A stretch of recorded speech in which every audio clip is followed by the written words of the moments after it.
Bonjour à tous et à toutes, chers adhérents de BHC.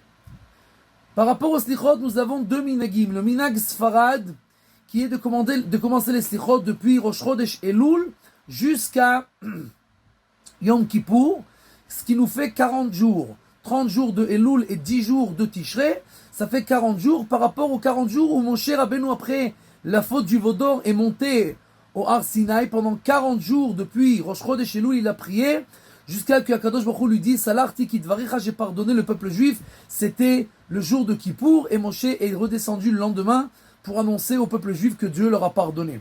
Ça, c'est pour le minag Sfarad. Les Ashkenazim, ils commencent les slichot 4 jours avant Rosh Hashanah.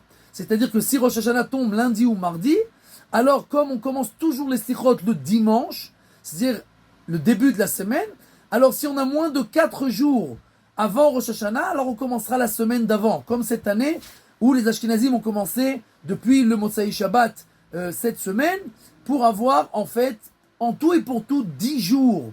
C'est-à-dire, entre Rosh Hashanah et Kippour, il y a des gens qui ont l'habitude de jeûner pendant 10 jours, et de faire des slichot, et de demander pardon.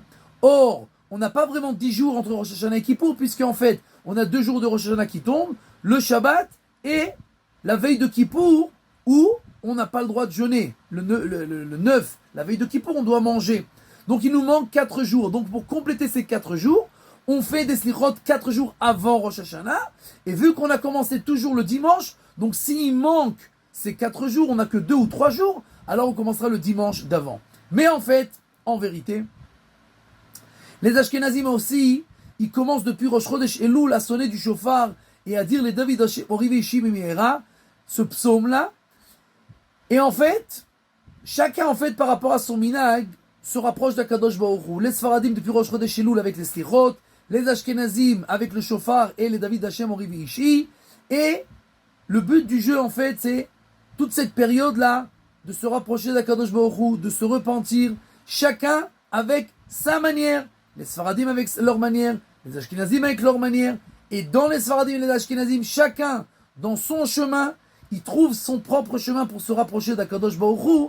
Et alors, nous pourrons espérer, Bezrat Hashem, que si chacun fait le maximum dans son chemin pour se rapprocher, alors Ani le Dodi, Vedodili, mon aimé est pour moi, et moi je suis pour mon aimé. Et les dernières lettres de ce verset, c'est Yud, Yud, Yud, Ani, c'est Yud, le Dodi, Yud, le Vedodi, Yud, Li. C'est 4 fois Yud, c'est 4 fois 10, c'est 40 jours. C'est les 40 jours où on se rapproche d'Akadosh Baruch Hu, et Akadosh Baruch Hu se rapproche de nous. Et alors, Bezrat Hashem, on pourra espérer avoir une Shana Tova ou Metuka.